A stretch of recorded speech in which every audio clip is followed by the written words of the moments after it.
3, 2, 1.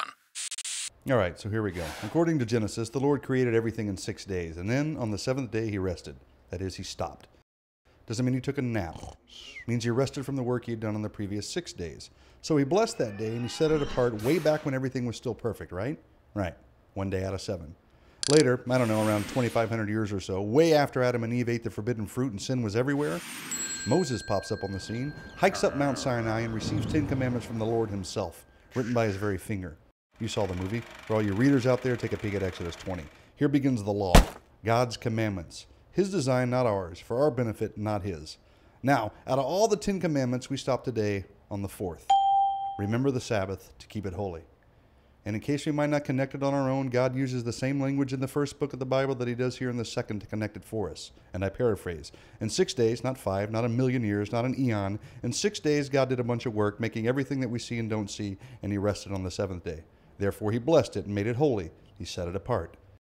1 day out of 7. So we got 10 commandments. We got 8 don'ts and 2 do's. But inside one of the do's is a don't, this 4th commandment. The do is to remember the Sabbath by keeping it holy. And the way to keep it holy is the don't. Don't work. Or more accurate to its intent, put aside the normal work you do on the previous 6 days. Make this day different. 1 day out of 7.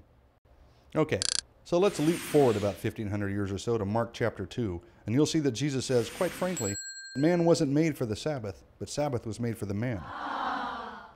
Sabbath was made for the man. Huh. God blessed this day and he set it apart. Why? For what? Well, perhaps it's a date. Maybe God is saying he just wants to spend time with us.